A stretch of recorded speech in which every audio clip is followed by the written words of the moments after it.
जैसे अभी हमने न्यूज में सुना कि भारत की जो जीडीपी है वो 23.9% से क्या कर गई है, श्रिंक कर गई है, यानी क्या हो गई है, कम हो गई है। ठीक है, अब देखो ये अगर हम बात करें जीडीपी की रिपोर्ट है, ये अगर बात करें जीडीपी की रिपोर्ट है हर एक कंट्री की, इंडिया की, यूके की, फ्रांस की, और आप देख रहे हो कि ग्राफ में यहाँ पे माइनस में सबका जो जीडीपी रेट है वो माइनस में शो हो रहा है। ठीक है, अब अगर हम बात करें, ऑब्वियस सी बात है कि हमें पता है कि कंट्री मैक्सिमम कंट्रीज में क्या लगा रहा, लॉकडाउन लगा रहा, और यहाँ पे अगर हम बात करें मार्केट में कोई भी स्पेंडिंग नहीं हुई।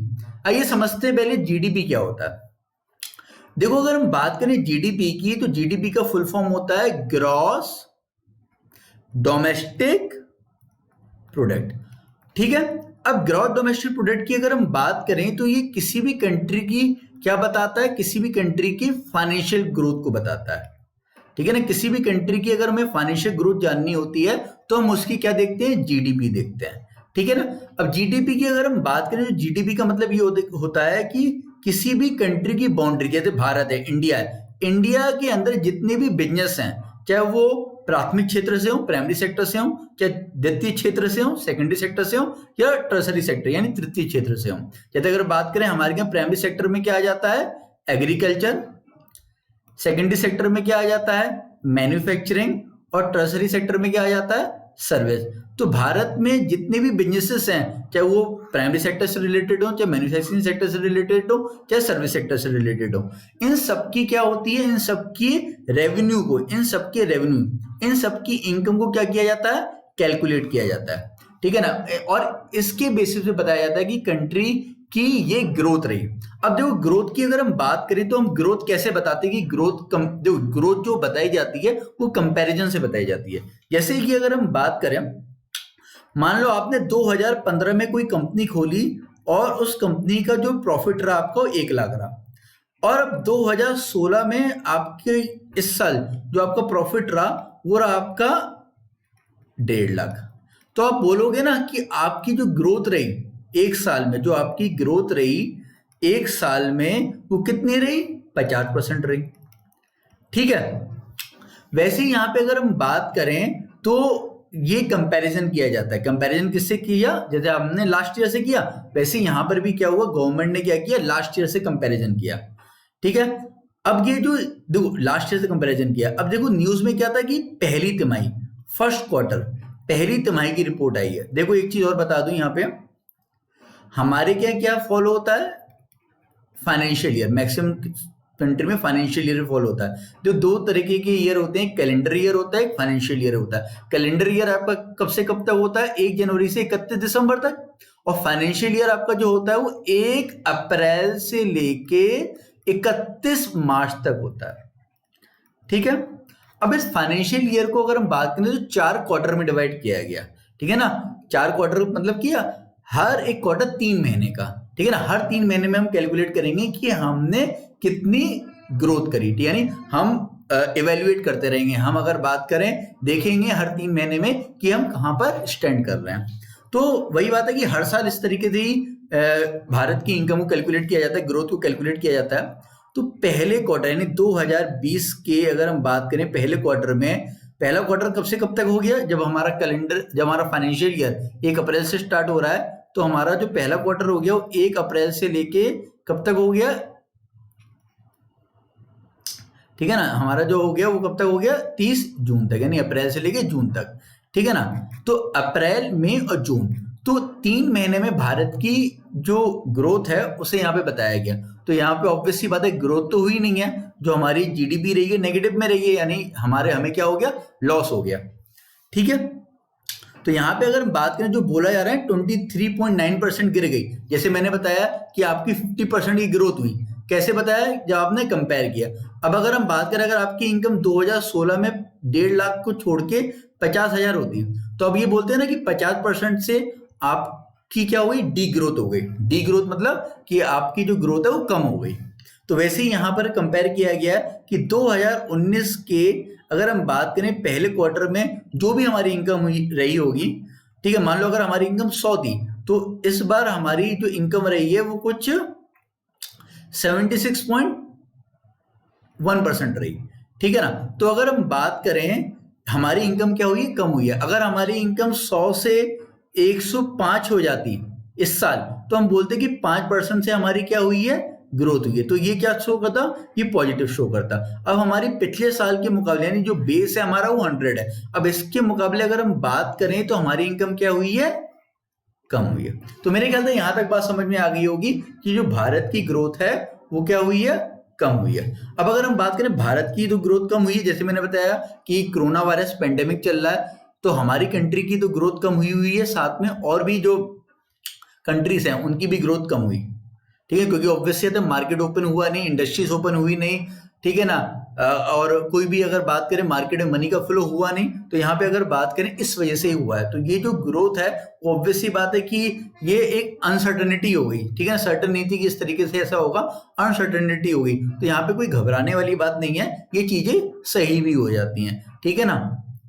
तो यहाँ पे अगर बात करें हम देख ही रहे हैं कि और भी जो कंट्रीज हैं लाइक यूके है, फ्रांस है, सिंगापुर है, जर्मनी है, जापान। देखो सिंगापुर में -13.2 रहा, जर्मनी में -10.1 रहा, जापान में -9.9% रहा, बल्कि यूएसए में भी -9.1% रहा। ठीक, यूएसए जैसी सबसे बड़ी इकोनॉमी जो सबसे नंबर 1 पर आती है, ठीक है ना, जापान नंबर 2 पर आती है। तो ये देखो इन इकोनॉमी की भी हालत क्या रही, खराब रही है इस पेंडेमिक की वजह से इस क्वार्टर में, ठीक है। इन्होंने भी क्या किया, अपने यहाँ पहले क्वार्टर की रिपोर्ट निकाली और उनके यहाँ रिपोर्ट भी इस तरीके की नेगेटिव फॉल डाउन देखने को मिले।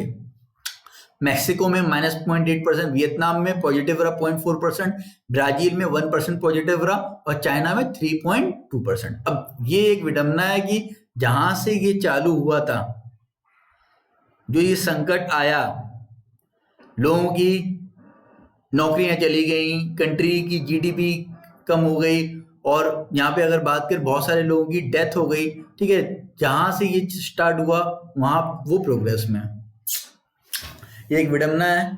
चलिए कोई बात नहीं, बट अब जो रिपोर्ट है उन्हीं को समझते हैं, देखते हैं, ठीक है। तो मेरे ख्याल से समझ में आ गया होगा जीडीपी क्या है, आगे देखते हैं।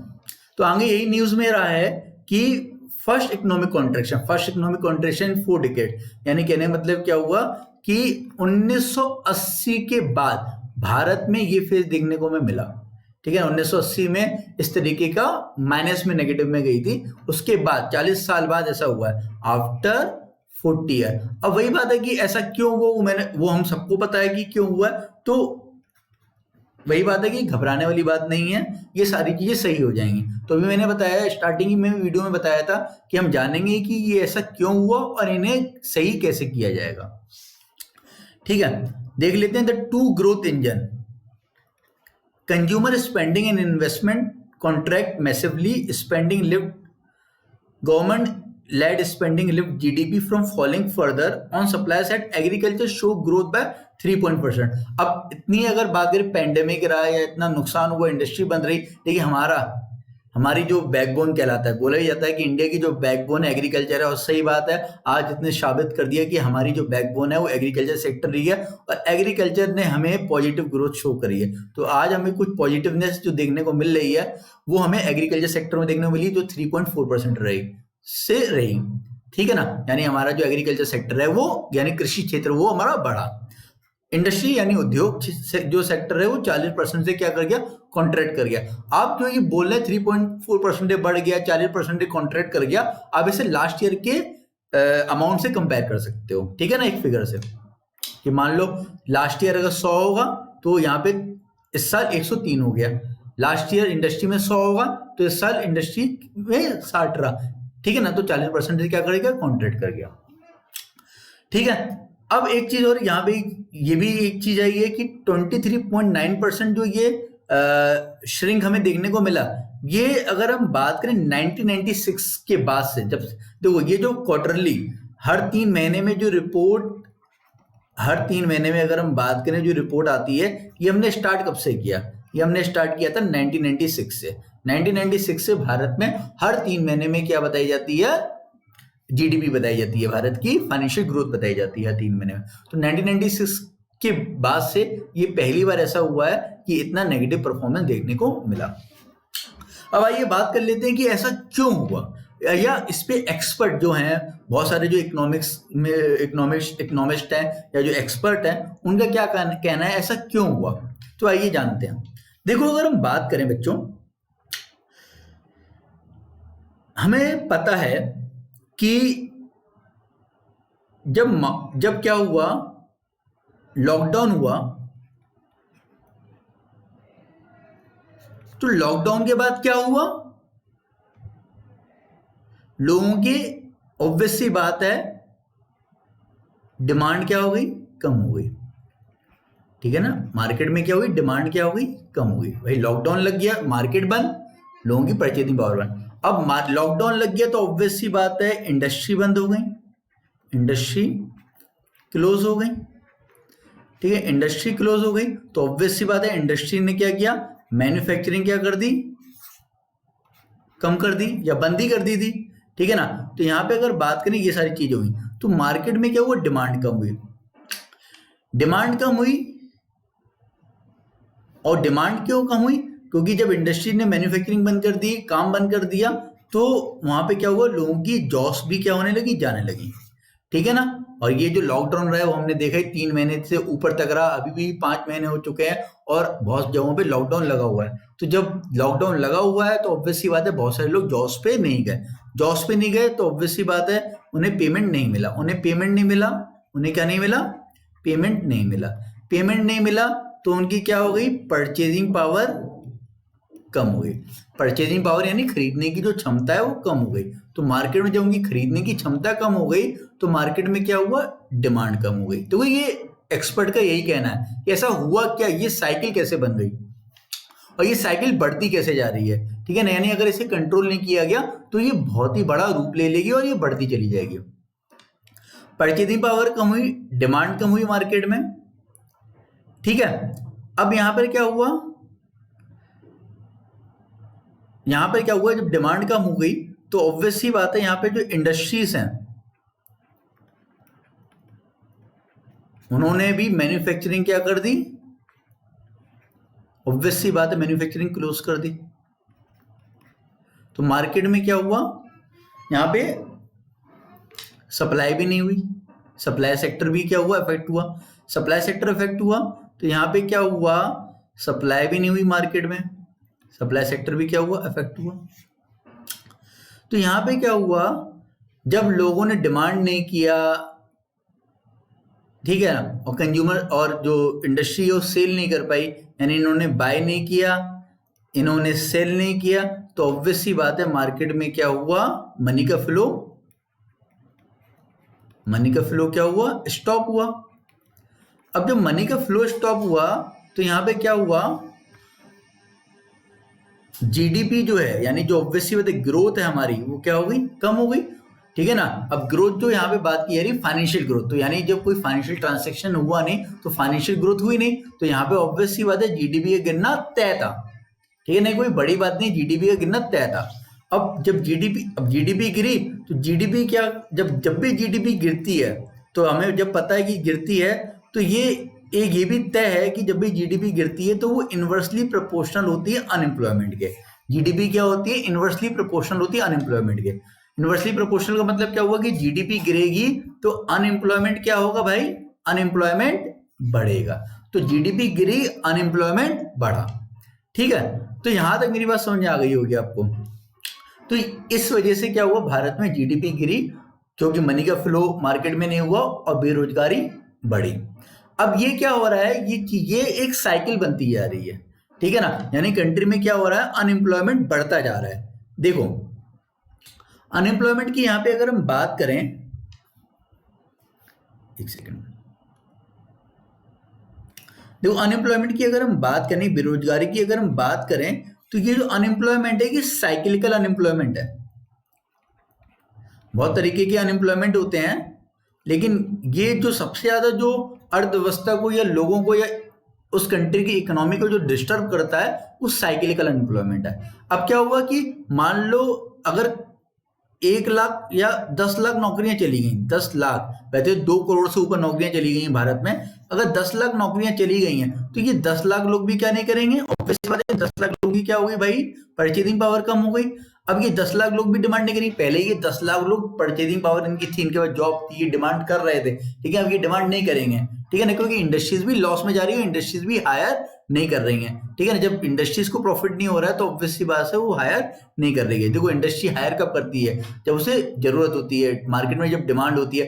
जैसे जैसे मार्केट में डिमांड गिरती चली जाएगी, इंडस्ट्रीज क्या करती जाएगी, ऑब्वियस सी बात है इंडस्ट्री भी सफर करेगी, इंडस्ट्रीज भी किस में जाएंगी, लॉसेस में जाएंगी। और जब इंडस्ट्री लॉस में जाएंगी, इंडस्ट्री क्या हो जाएंगी, शट डाउन हो जाएंगी। और जब शट डाउन हो जाएंगी तो ऑब्वियस सी बात है कि वहां पे लाखों करोड़ों लोगों का क्या जाएगा, रोजगार चला जाएगा।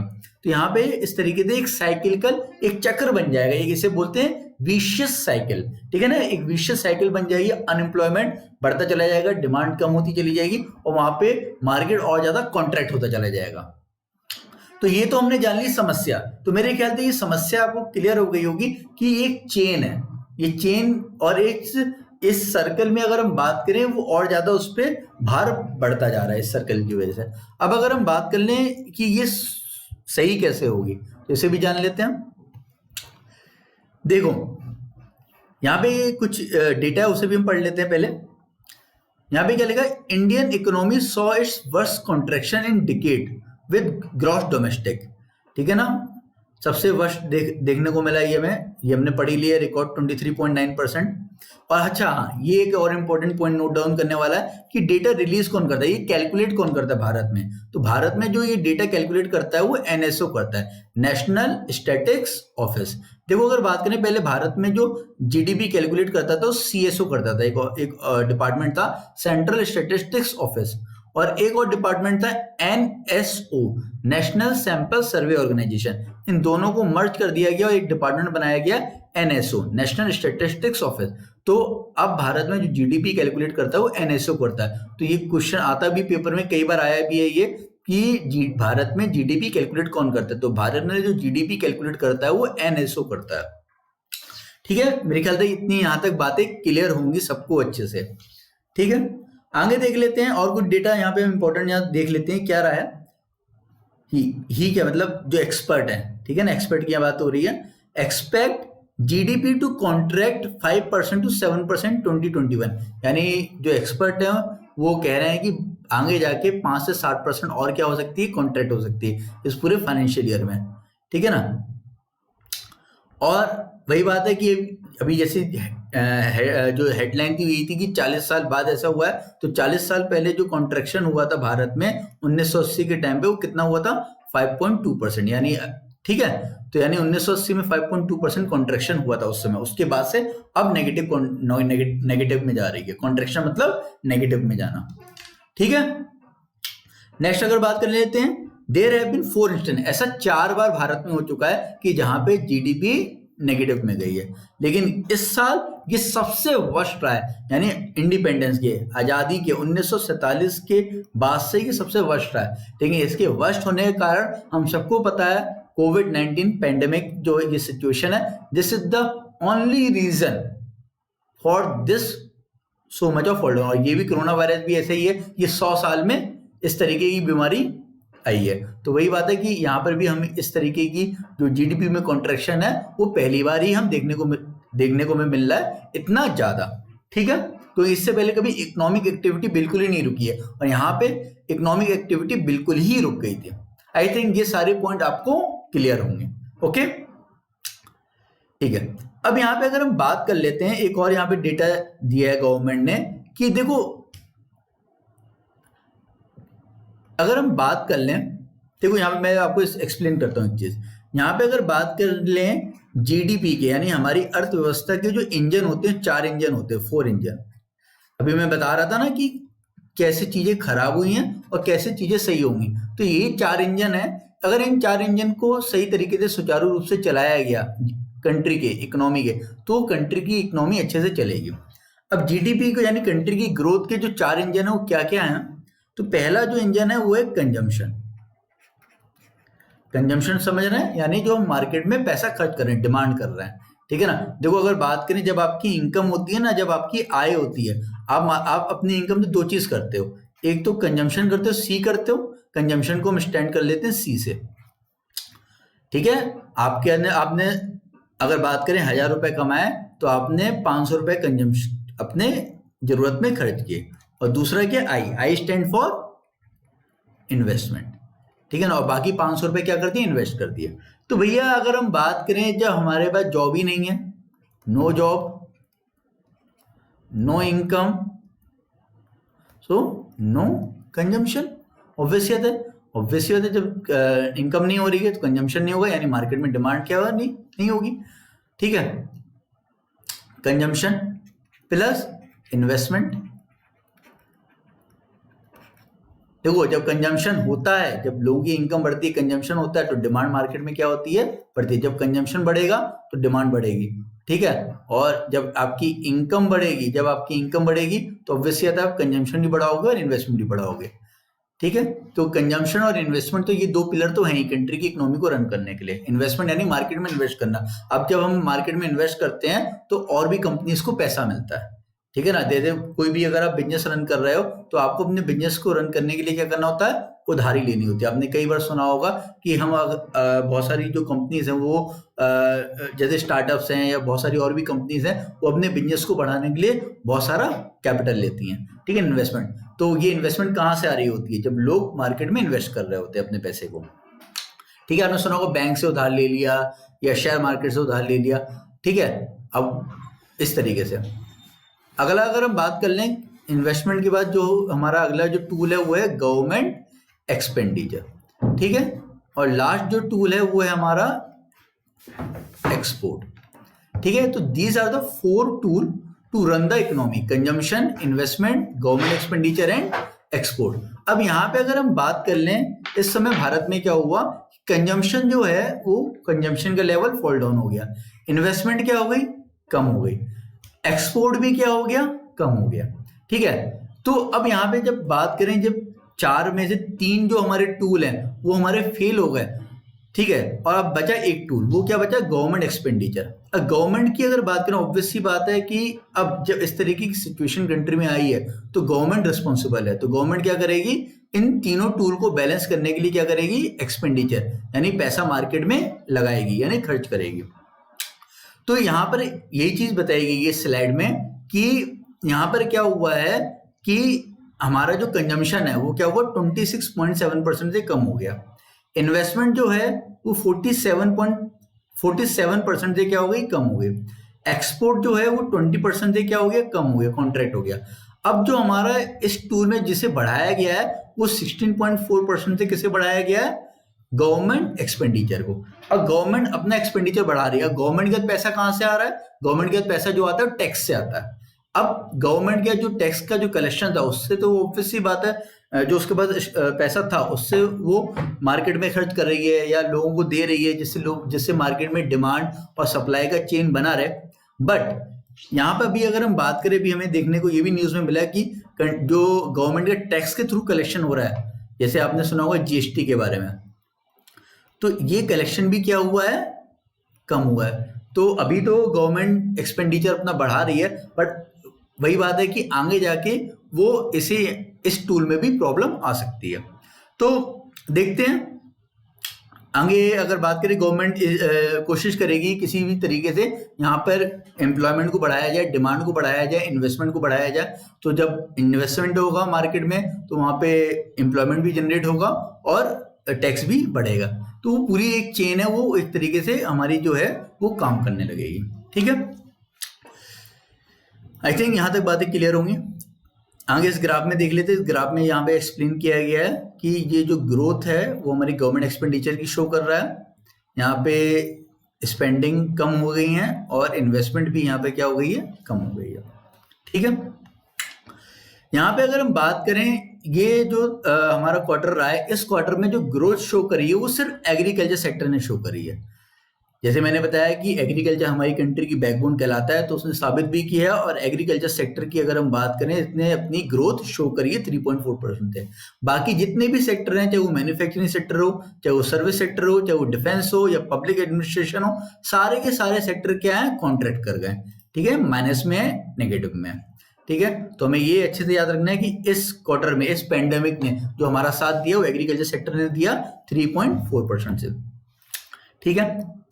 तो आई थिंक यहाँ पर आपको पूरा सिनेरियो क्लियर हो गया होगा कि किस तरीके से अगर हम बात करें हमारी कंट्री की जीडीपी गिरी, अनएम्प्लॉयमेंट बढ़ा, क्या क्या टूल हैं, क्या क्या चीजें हैं जिस पर गवर्नमेंट काम कर सकती है और उन टूल से किस तरीके से कंट्री की जीडीपी को बढ़ाया जा सकता है और अनएम्प्लॉयमेंट को कम किया जा सकता है। तो ये सारी चीजें हमने यहाँ पे डिस्कस कर ली है।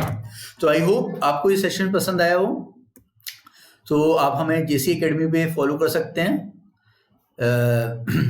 फेसबुक पे, इंस्टाग्राम पे। और अगर आपको सेशन पसंद आया हो तो शेयर करिए, कमेंट कीजिए, लाइक कीजिए and subscribe it. Thank you.